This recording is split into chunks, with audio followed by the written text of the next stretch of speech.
Next topic बघा, linear programming. Simple topic आहे. साधारणपणे 4 मार्काचं त्याचं वेटेज आहे आणि डायरेक्ट 4 मार्काचा एक प्रॉब्लेमच त्याच्यावरती मोस्टली विचारला जातो. प्रॉब्लेम एकदम सिंपल आहेत आणि त्यांनी बऱ्याच सुरुवातीचे 2-3 एक्सरसाइज हे बऱ्याच त्याच्यातल्या बेसिक गोष्टी समजावून सांगण्यामध्ये त्यांनी खर्च केलेले आहेत. आपण डायरेक्ट एक्सरसाइज 7.4 पासून सुरू करतोय. जे प्रॉब्लेम परीक्षेमध्ये विचारण्याची सगळ्यात जास्त शक्यता आहे आतापर्यंत विचारून झालेले आहेत. तिथूनच आपण सुरुवात करतोय डायरेक्ट. आणि त्याच्यामध्ये जे सुरुवातीच्या पार्टमध्ये जे काही त्यांनी सांगितलेलं आहे त्या सगळ्या गोष्टी आपण या प्रॉब्लेम थ्रू हळूहळू सगळं एक्सप्लेन करणार आहे. फर्स्ट प्रॉब्लेम बघा, मॅक्सिमाइज. आता इथं पहिल्या शब्दामध्ये बघा, मॅक्सिमाइज आणि मिनिमाइज असे 2 प्रकारचे प्रॉब्लेम असतील. मॅक्सिमाइज मध्ये मॅक्सिमम व्हॅल्यू फाइंड आउट करायची असते आणि मिनिमाइज मध्ये मिनिमम व्हॅल्यू फाइंड आउट करायची असते. आता एक टर्म बघू आपण पुढे. Maximise Z equal to 11x plus 8y हे एक फंक्शन दिलेलं आहे. सब्जेक्ट टू पुढे अशा कंडिशन्स दिलेल्या आहेत. या पद्धतीनं आपण एक काम करूया, पहिल्यांदा हे सगळं व्यवस्थित लिहून घेऊया. म्हणजे काय काय नेमकं कुणाला काय म्हणायचं हे सगळं डिटेलमध्ये आपण त्या ठिकाणी समजून घेऊया.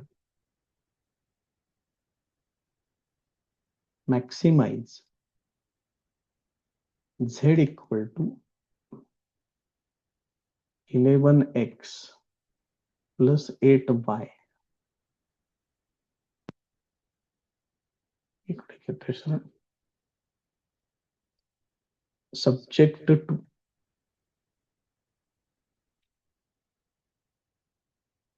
पहिली कंडिशन आहे x is less than or equal to 4. दुसरी condition y is less than or equal to 6. तिसरी condition x plus y is less than or equal to 6. त्यानंतर x greater than or equal to 0 आणि y greater than or equal to 0. याच्यामधलं जे maximise करायला किंवा minimise करायला जे काही सांगितलं जाईल, it is called as objective function. हे ऑब्जेक्टिव्ह फंक्शन म्हणतात. तुम्हाला जे मॅक्सिमाइज किंवा मिनिमाइज करायचं आहे ते. आता हे जे फंक्शन तुम्ही मॅक्सिमाइज किंवा मिनिमाइज करायचं आहे, हे काही ठराविक कंडिशन्स मध्येच हे काम करावं लागेल. तर ह्या ज्या काही कंडिशन्स तुम्हाला सांगितल्या जातील त्यांना म्हणतात कन्स्ट्रेंट्स. कन्स्ट्रेंट्स म्हणजे लिमिटेशन्स. तेवढ्या लिमिटेशन्स मध्ये, तेवढ्या लिमिट्स मध्येच तुम्हाला हे फंक्शन मॅक्सिमाइज करायचं आहे. आता हे जे मॅक्सिमाइज ऑब्जेक्टिव्ह फंक्शन जे आहे याचं काम सगळ्यात शेवटी असतं. तर त्याच्या आधी ह्या ज्या कंडिशन सांगितलेल्या आहेत त्याच्यासाठी तुम्हाला एक टेबल तयार करावं लागेल. म्हणजे हे जे काही तुम्हाला इक्वेशन्स त्यांनी दिलेले आहेत, तर हे जे पहिलं इक्वेशन आहे त्याच्यावरून घ्यायचं x इक्वल टू 4. दुसरं इक्वेशन त्याच्यावरून घ्यायचं y इक्वल टू 6 आणि तिसरं इक्वेशन त्याच्यावरून घ्यायचं x plus y equal to 6. आणि ह्या ज्या 3 लाईन्स तयार होतील त्याच्यासाठी एक छोटस टेबल त्या ठिकाणी मी तयार करतोय. ही लाईन त्याचं इक्वेशन इथे घेतोय. त्यानंतर point on x axis,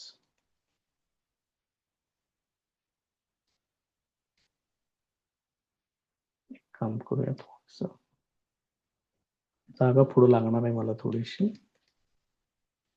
point on x axis, त्याच्यानंतर पॉइंट ऑन वाय एक्सिस, त्याच्यानंतर तिथं जे काही त्यांनी चिन्ह दिलेलं आहे ते एक मांडावं लागेल आणि त्याच्यानंतर तिथला रिजन तुम्हाला डिफाईन करावा लागेल. असं एवढं सेक्शन त्याच्यामध्ये आहेत. आता लाईनची इक्वेशन्स मी त्या ठिकाणी लिहून घेतोय. पहिलं इक्वेशन लाईनला नावं देतोय, इथं इक्वेशन्स इथे लिहून घेतोय. x equal to 4, y equal to 6 आणि x plus y is equal to 6. लाईनला नावं देतोय इथं A B C D P Q. असं तयार करून घेतोय. आता x इक्वल टू 4 ही जी लाईन आहे ही y ऍक्सिसला पॅरलल असणार आहे. x इक्वल टू 4 त्यामुळे ती y ऍक्सिसला कुठेही इंटरसेक्ट करणार नाही. ती फक्त x ऍक्सिसलाच इंटरसेक्ट करेल आणि तो जो पॉइंट आहे x इक्वल टू 4 तो पॉइंट मी कन्सिडर करतोय A4,0 x कोऑर्डिनेट 4च घ्यायचा. तसं y इक्वल टू 6 ही जी लाईन आहे ती लाईन x ऍक्सिसला पॅरलल असेल. ती x ऍक्सिसला कुठंच इंटरसेक्ट करणार नाही. मग y ऍक्सिस वरचा त्याचा जो पॉइंट आहे तो कन्सिडर करतोय 0,6. आता इथून पुढे बघा हे तुम्हाला जास्त काम करावं लागेल. एक्स ऍक्सिस वरचा पॉइंट फाइंड आउट करण्यासाठी y इक्वल टू 0 वापरायचं आहे. म्हणजे x इक्वल टू 6 येते. हा झाला पहिला पॉइंट P6,0. त्यानंतर याच्यामध्येच y इक्वल टू 0 झालं. x इक्वल टू 0 वापरा, y इक्वल टू 6 येणार. त्यावेळेला हा पॉइंट इथे येणार. इथं बघा तुम्हाला शेजारी सेम पॉइंट दिसत आहेत, फक्त त्यांची नावं दोन्ही ठिकाणी वेगवेगळी येतील. ठीक आहे, काय असेल ते आपण त्या ठिकाणी कन्सिडर करू. आता प्रत्येक ठिकाणी चिन्ह जे त्यांनी दिलेलं आहे ते असं आहे, less than or equal to, less than or equal to, less than or equal to. मग ज्या वेळेला less than or equal to असेल त्यावेळेला ओरिजिनच्या बाजूला जावं लागेल, त्या लाईनच्या ओरिजिन साईडला असं सांगावं लागेल. म्हणजे इथं लिहायचं सरळ, origin side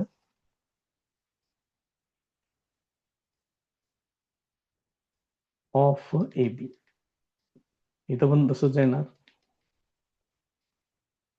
origin side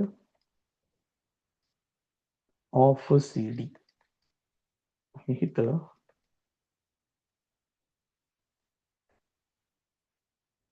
origin side of P हे असं तयार करावं लागेल. हे बघा, पहिल्यांदा हे महत्वाचं आहे, टेबल तयार करणं. आता ह्याला आपण टेबलच्या फॉर्मॅटमध्ये कन्व्हर्ट करून घेऊया. एक मिनिट.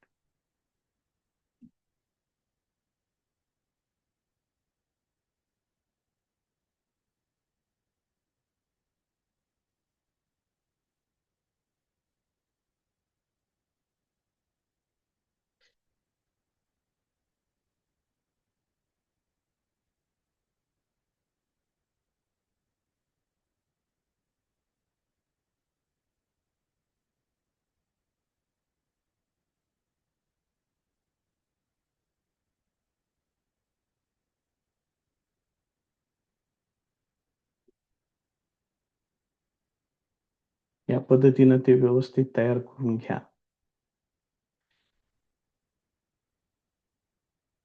पाहिजे असेल तर हे पण तुम्ही असं सेपरेट सेपरेट करू शकताय.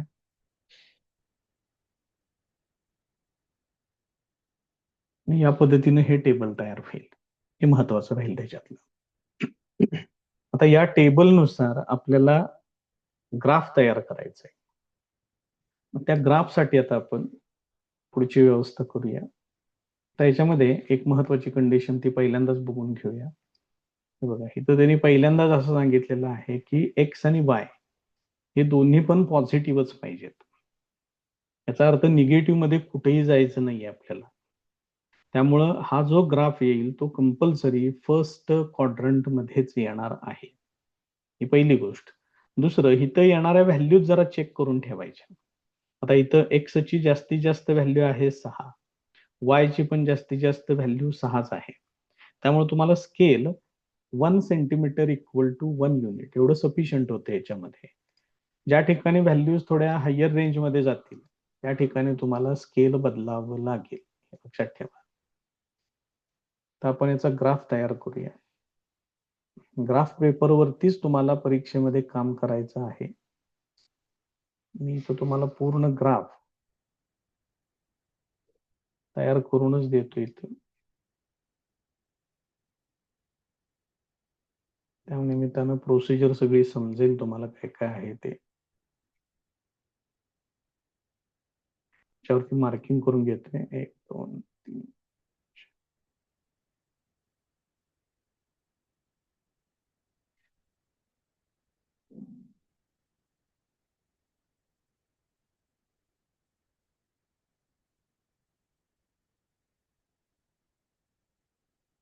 त्याला जास्तीत जास्त 6 पर्यंतच लागणार आहे.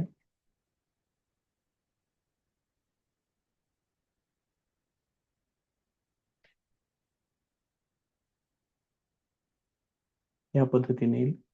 इथं वरती तुम्हाला स्केल सांगावं लागेल त्याचं.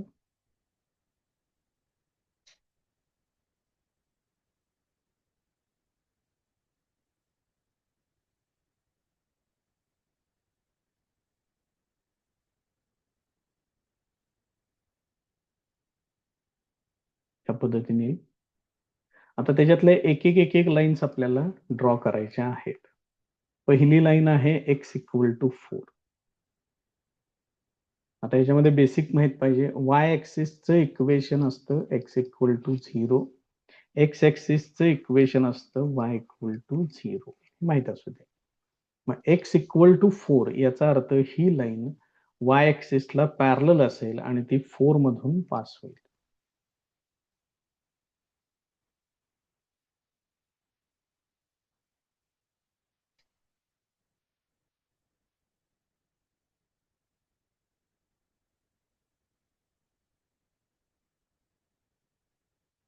या पद्धतीने घ्यावं लागेल ती लाईन. लाईन ड्रॉ केल्यानंतर लगेच त्याचं इक्वेशन त्या ठिकाणी लिहून ठेवा. x=4 ह्याला आपण ए बी कन्सिडर केले. इथं पॉइंट ए आहे. बी पॉइंट तुम्ही कुठेही घेऊ शकताय, नो प्रॉब्लेम. त्याच्यानंतरची दुसरी लाईन आहे y=6. y=6 हे बघा, ह्या लाईनचं इक्वेशन y=0 आहे. मग y=6 ही लाईन अशीच असणार आहे. या एक्स ऍक्सिसला पॅरलल असणार आहे.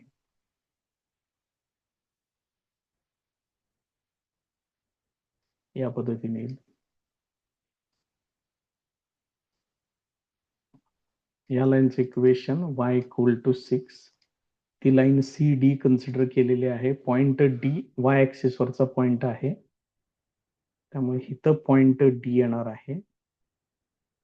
त्यानंतर सी पॉइंट तुम्ही कुठेही कन्सिडर केला तरी चालेल. त्याच्यानंतरची लाईन आहे x+y=6. त्याच्यामध्ये दोन्ही ऍक्सिस वरती 6च्या ठिकाणी पॉइंट आहे, त्यामुळे एक पॉइंट इथे येईल आणि दुसरा पॉइंट इथे येईल. तर लाईन मला अशी ड्रॉ करायची आहे.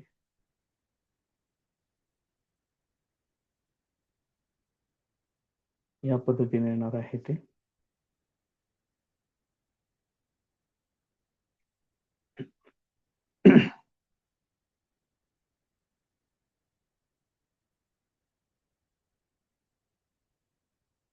ही लाईन पी क्यू आहे.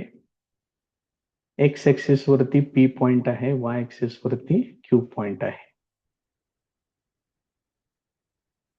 तर पॉइंट पी आणि ह्या डी लाच क्यू कन्सिडर करायचं. हे असेल. आता हे झालं टेबल मधला हा इथपर्यंतचा portion, point on Y axis पर्यंत. आता less than or equal to आहे, याचा अर्थ सगळीकडे काय घ्यायचंय बघा. Origin side of A B, origin side of C D आणि origin side of P Q. हे बघा, आता ए बी जर मी पहिल्यांदा घेतलं तर ह्याचा ओरिजिन साइड म्हणजे इकडून डावीकडचा येणार. मग याच्यामध्ये कोण कोण येणार? हे येणार, हे येणार, हे येणार. त्यानंतर ही एक लाईन आहे सी डी. याच्यामध्ये सुद्धा ओरिजिन साइडच घ्यायचा आहे, म्हणजे मग त्याच्यात हे येणार, हे येणार, हे आणि हे, एवढे सगळे येणार. त्यानंतर ही तिसरी लाईन घ्यायची आहे. याची पण ओरिजिन साइडच घ्यायची आहे. ओरिजिन साइड हे येणार, हे येणार, बाकीच कुठले येणार नाहीत. मग माझ्याकडे एकूण कंडिशन्स आहेत 3. तर 3 कंडिशन सॅटिस्फाय करणारा रिजन तो इथं आहे. याचा अर्थ हे बाकीचे सगळे कोणतेही रिजन्स आपल्याला गृहीत धरायचे नाहीत. बघा, कळालं का? मग आता हा एवढाच रिजन तुम्ही काय करायचं आहे, त्याला शेडिंग करून दाखवायचं आहे. मी इथलं काढतोय. आता इथंच फक्त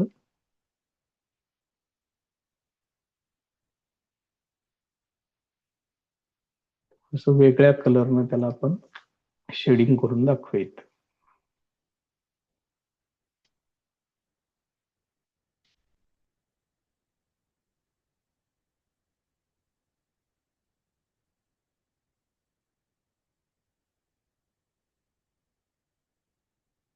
या पद्धतीनं तुम्हाला ते ड्रॉ करावं लागेल.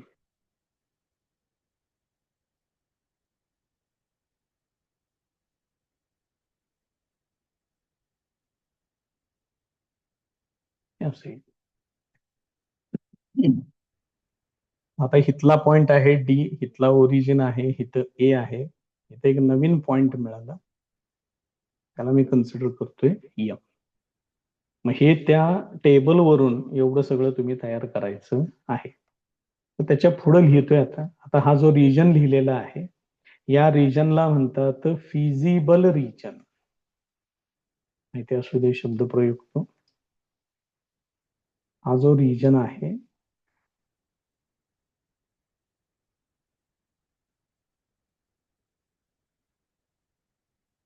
त्याला काय म्हणतात, फिजिबल रिजन असं म्हणतात. मग त्याचं वाक्य आपण लिहूया आता त्या ठिकाणी.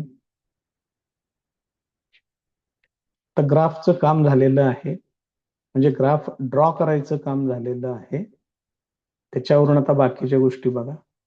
The feasible region is shaded in the figure. तर फिजिबल म्हणजे काय ते पण माहित असू दे. दिलेल्या सगळ्या कंडिशन सॅटिस्फाय करणारा रिजन, त्याला फिजिबल रिजन म्हणायचं. Its vertices R.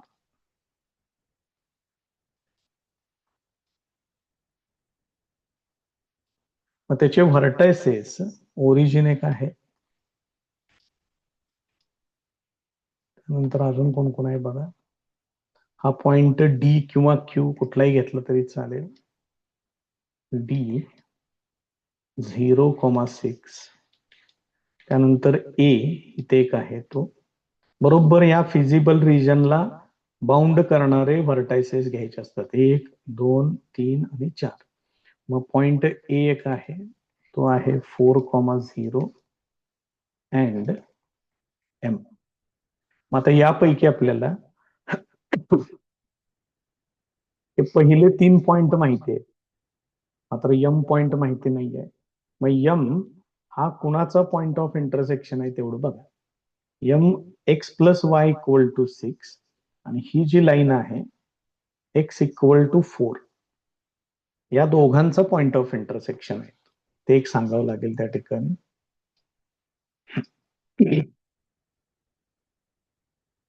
M is the point of intersection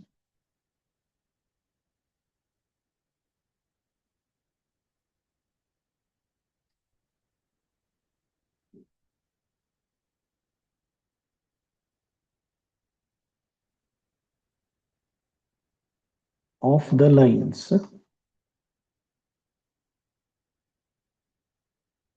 x equal to 4 and x plus y equal to 6. मग हे x इक्वल टू 4 याच्यामध्ये वापरूया, आपल्याला y कोऑर्डिनेट मिळेल. So using x equal to 4 in x plus y equal to 6 त्याच्यामध्ये वापरा. Therefore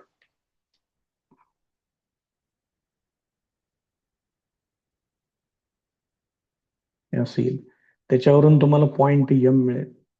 therefore M is x coordinate 4, y coordinate 2. हा पण पॉइंट मिळाला. मग मला सगळे हे 3 व्हर्टायसेस हे आणि हा चौथा व्हर्टेक्स तो सुद्धा आपल्याला मिळालेला आहे. आता ऑब्जेक्टिव्ह फंक्शन घ्यायचं.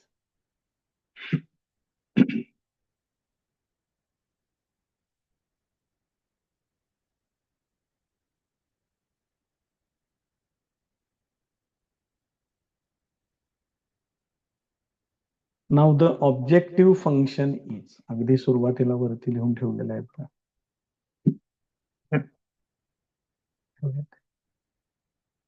z equal to 11x plus 8y.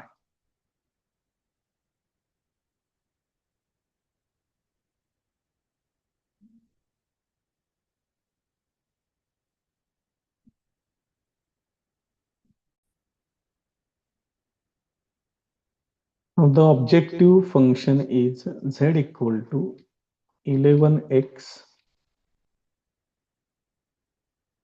Plus 8y. तर हे ऑब्जेक्टिव्ह फंक्शन आहे आणि याच्यामध्ये आता हे सगळे पॉइंट्स कन्सिडर करून त्या प्रत्येक पॉइंटच्या ठिकाणी काय व्हॅल्यू येते ते फाइंड आउट करायचे. झेड ऑफ ओरिजिन म्हणजेच ओरिजिन ह्याच्यामध्ये वापरायचं आहे 11 into 0 plus 8 into 0 this is equal to 0. हा पहिला पॉइंट झाला. त्याच्यानंतरचा दुसरा पॉइंट आहे D 06. Z of D 11 into 0 plus 8 into 6 is equal to 48. त्याच्या पुढचा पॉइंट आहे A40.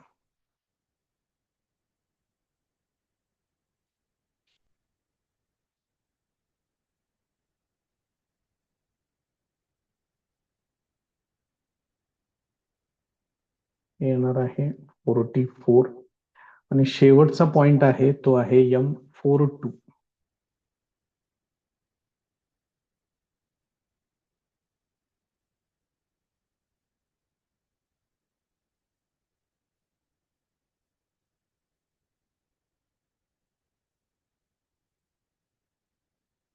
हे 44 plus 650 plus 10 that is equal to 60. त्यामुळे हे या सगळ्या व्हॅल्यूज मधली मॅक्सिमम व्हॅल्यू ही आहे.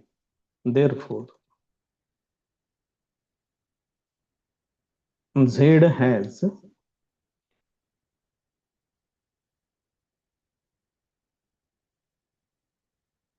maximum value at m 4,2. Therefore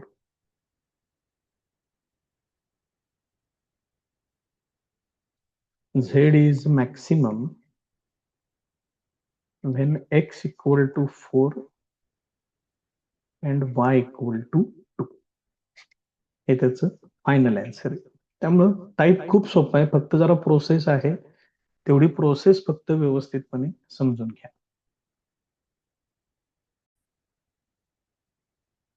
next problem बघा. मॅक्सिमाइज ठेवून घेऊया पूर्ण इथं.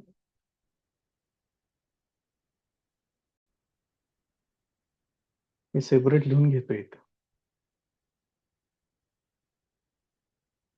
Maximise z equal to 3x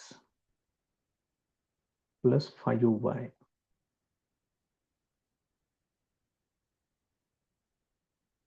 subject to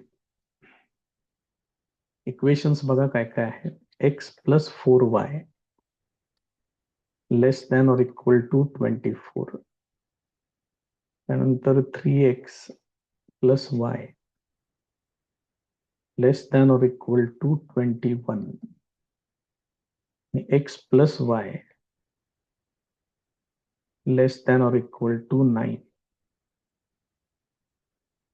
x is greater than or equal to 0. y is greater than or equal to 0. आता हे अशा पद्धतीने मांडलं की थोडस परत एकदा जरा व्यवस्थित आपल्याला बघा. हे तुमचं ऑब्जेक्टिव्ह फंक्शन आहे.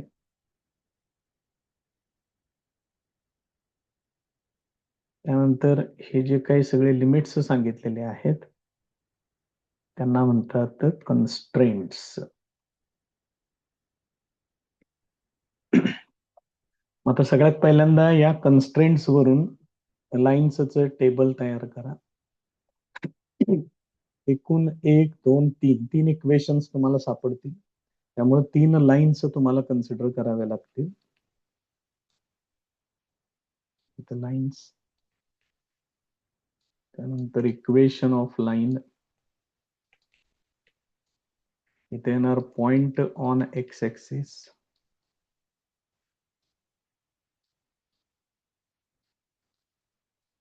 इथे येणार पॉइंट ऑन वाय ऍक्सिस,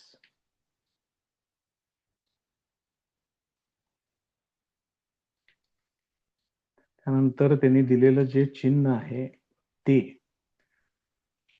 आणि त्याच्यानंतर आपल्याला रिजन सिलेक्ट करावा लागेल त्या चिन्हानुसार. ओरिजिन साइड की नॉन ओरिजिन साइड एवढंच त्याच्यामध्ये मांडायचं असते. लाईन्स 3 लाईन कन्सिडर करतोय नेहमीप्रमाणे, ए बी, दुसरी लाईन सी डी, तिसरी लाईन पी क्यू. यांची इक्वेशन्स मांडून घेऊया. X plus 4y equal to 24. त्यानंतर 3x plus y equal to 21 आणि x plus y is equal to 9. हे एवढं सगळं घेतल्यानंतर आपण इथून पुढचा बराचसा पार्ट याच्यातला अगदी व्यवस्थितपणे तयार करू शकतोय. पॉइंट ऑन एक्स एक्सिस, त्याच्यासाठी y इक्वल टू 0 वापरा, म्हणजे x इक्वल टू 24 येते.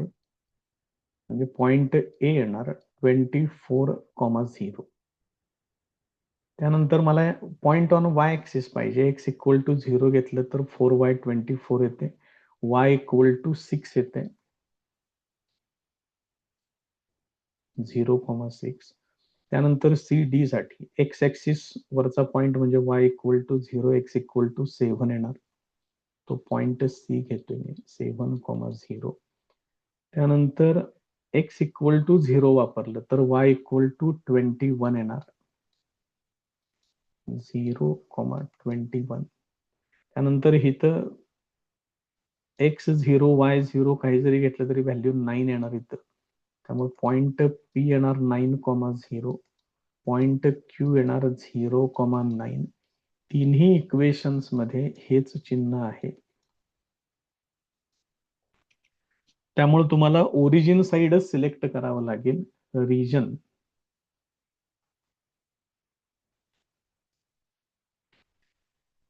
ओरिजिन साइड ऑफ कोणती लाईन आहे ही, पहिली ए बी. इथं पण तेच आहे ना, origin side of line C D.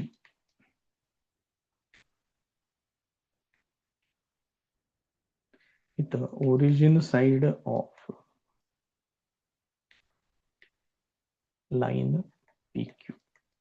फक्त त्याला टेबलच्या फॉर्मॅटमध्ये तेवढं कन्वर्ट करून घ्या.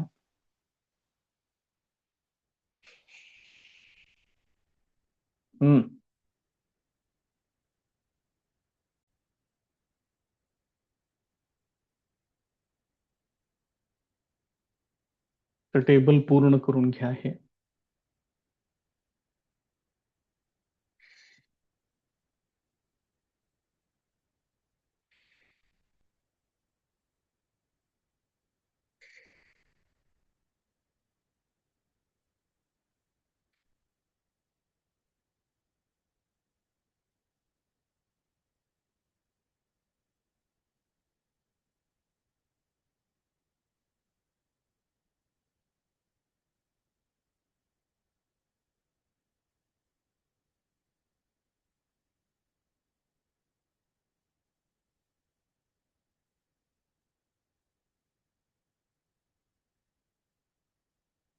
या पद्धतीनं हे टेबल कंप्लीट होईल.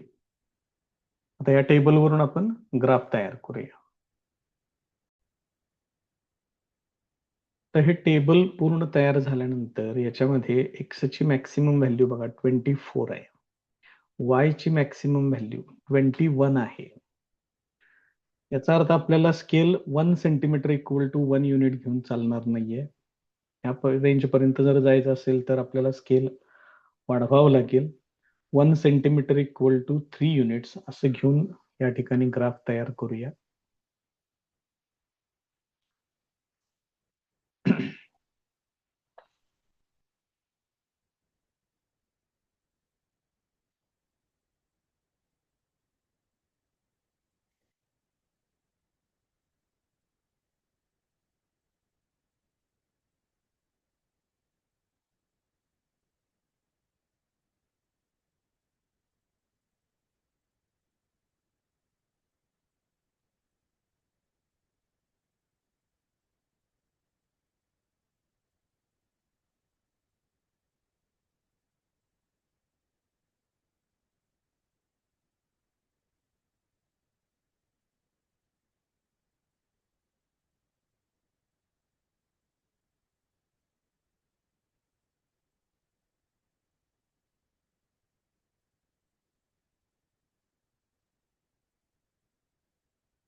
या पद्धतीनं स्केल तयार करतोय.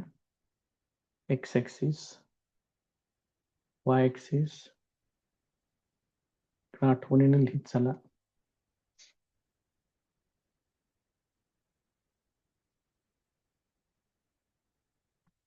Scale on both axes 1 centimeter equal to 3 units. या पद्धतीने आता एक लाईन आपण कन्सिडर करूया. पहिली लाईन आहे ए बी, त्याच्यातला ए आहे 24,0 आणि बी आहे 06. ए 24,0 इथं आहे आणि बी 06 तो इथं आहे. बघा परत एकदा, ए 24,0 आणि बी 06.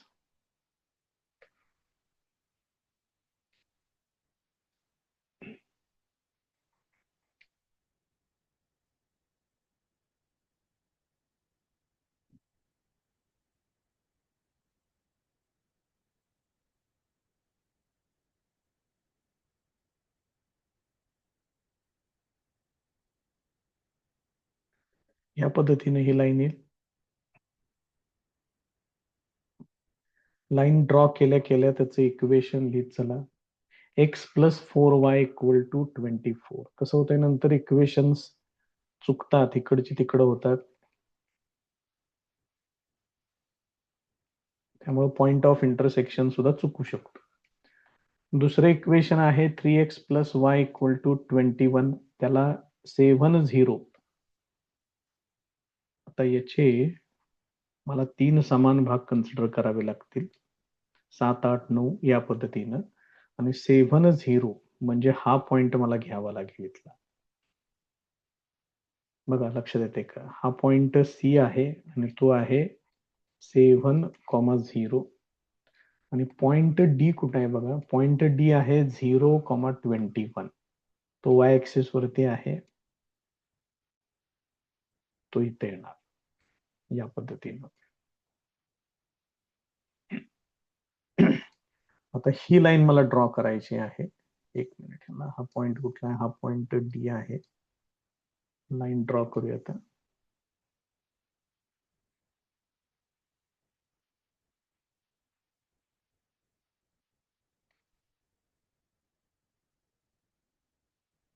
या पद्धतीनं लाईन येईल ती. या लाईनचं इक्वेशन आहे 3x plus y equal to 21.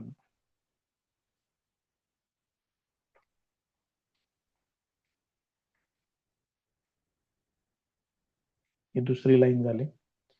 त्यानंतर थर्ड लाईन आहे x plus y equal to 9.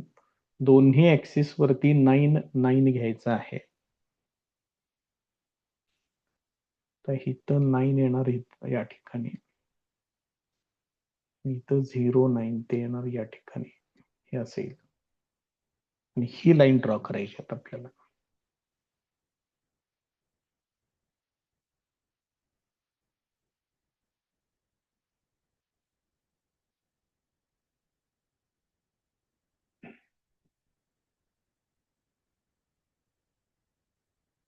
या पद्धतीनं या लाईनचं इक्वेशन आहे x प्लस वाय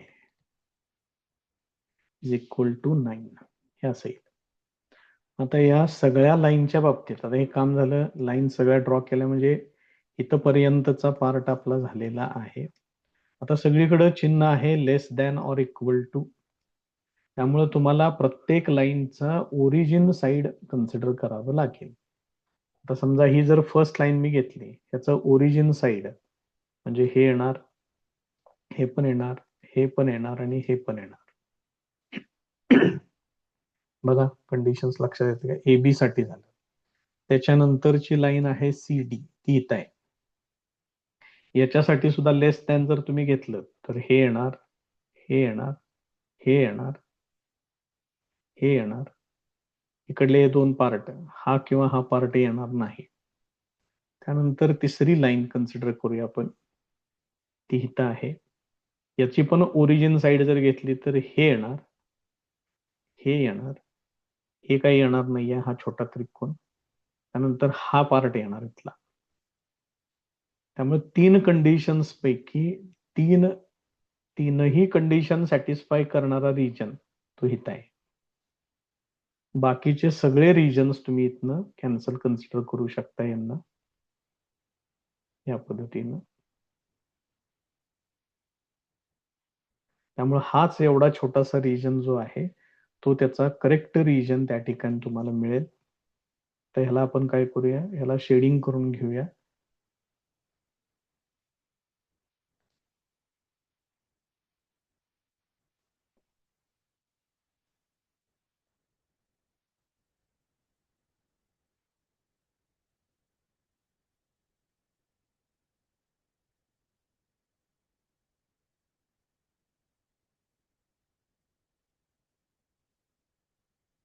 या पद्धतीने येईल. मग याचे व्हर्टायसेस, हा पॉइंट बी आहे, हा ओरिजिन आहे, त्यानंतर हा पॉइंट सी पण आहे, इथे एक पॉइंट येणार आणि इथे एक पॉइंट येणार. याला मी यम कन्सिडर करतोय, याला एन कन्सिडर करतो. आता पुढची प्रोसेस स्टार्ट करूया. The feasible region is shaded in the figure.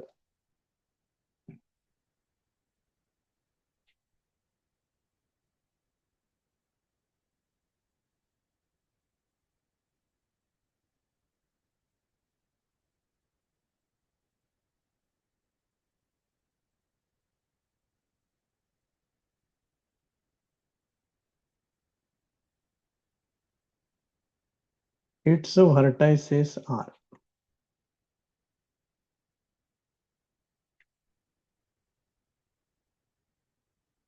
पहिला व्हर्टेक्स आहे origin 0 0.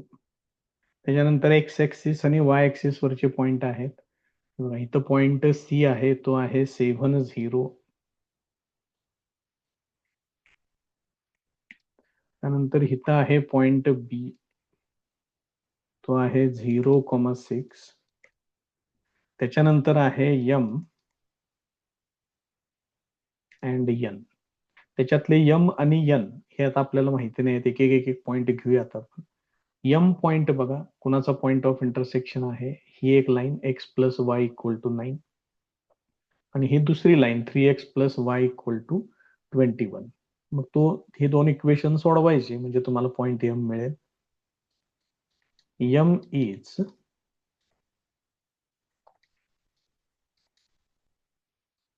Point of intersection of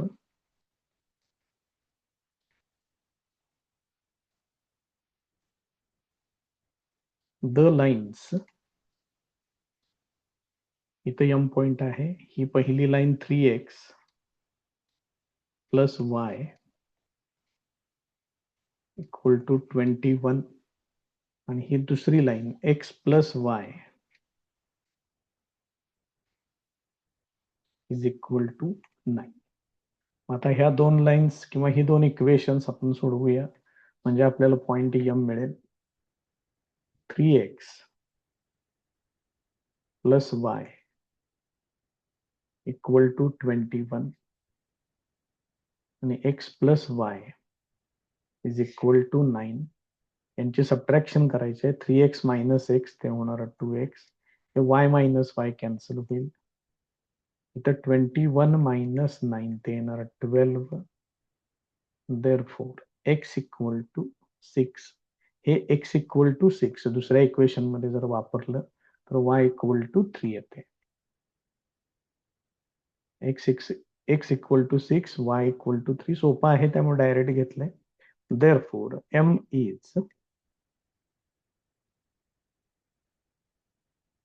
6,3. हा एक पॉइंट मिळाला.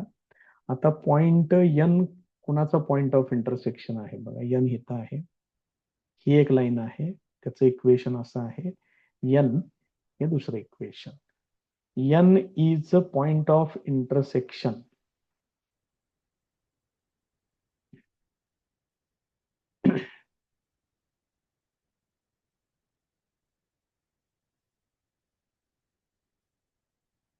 n is the point of intersection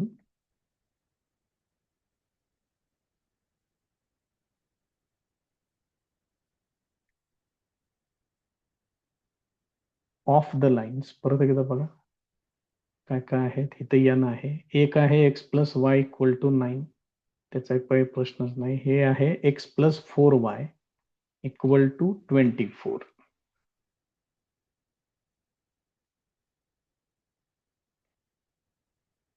x plus y equal to 9 and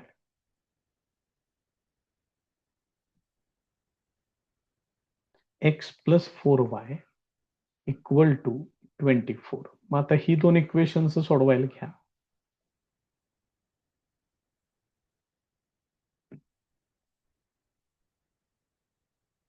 x plus 4y is equal to 24 आणि x plus y is equal to 9. यांची पण subtraction करायची आहे. चिन्ह बदलून घ्या. हे कॅन्सल होईल. तर 4y मायनस y येणार 3y. 24 मधून 9 वजा करा, 15 येतील. therefore y equal to 5 असेल. मग हे y इक्वल टू 5 या दुसऱ्या इक्वेशन मध्ये वापरा. सिंपल आहे कॅल्क्युलेशन. इथं पण x इक्वल टू 4 येणार. therefore n is 4,5. हे दोन आणखीन एक्स्ट्राचे पॉइंट तुम्हाला मिळालेले आहेत. आता सगळे पॉइंट्स मला मिळालेले आहेत. आता ऑब्जेक्टिव्ह फंक्शन घेऊया, काय आहे बघूया. z equal to 3x plus 5y.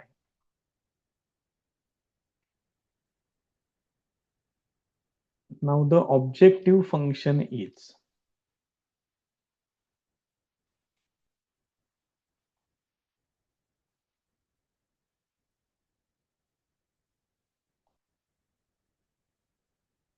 z equal to 3x plus 5y. हे ऑब्जेक्टिव्ह फंक्शन आहे. आता या सगळ्या व्हर्टायसेसच्या ठिकाणी त्याची व्हॅल्यू आपण फाइंड आउट करूया. पहिला ओरिजिन आहे. ओरिजिन 0 0 x आणि y च्या ठिकाणी वापरून घ्या, ते 0 येणार. त्याच्यानंतर दुसरा पॉइंट चेक करा, सगळे व्हर्टायसेस लिहिलेत बघा आपण एकत्र. C7,0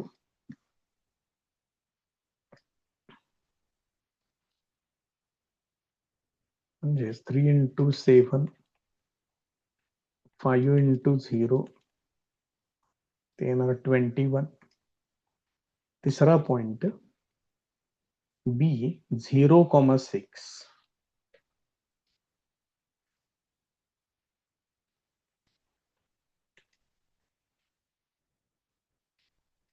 3 इंटू 0 5 इंटू 6 होणार 30. त्याच्या पुढं M आहे 6,3.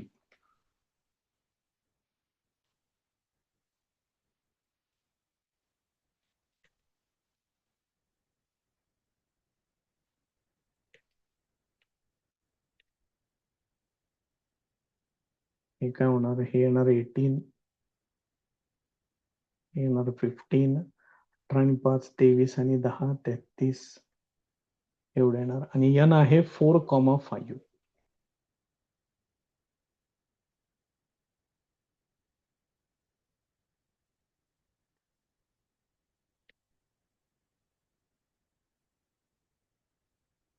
हे 12 येणार. हे 25 27 आणि 10 37 असं येणार. मग या सगळ्या व्हॅल्यूज मधली मॅक्सिमम व्हॅल्यू ही आहे. therefore z has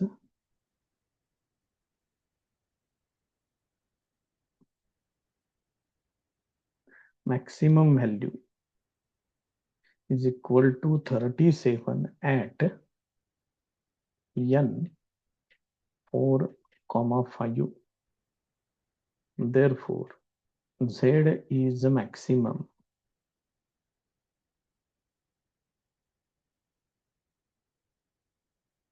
when x equal to 4 y equal to 5. याची मॅक्सिमम व्हॅल्यू शेवटी लिहिलीच आहे आपण. अँड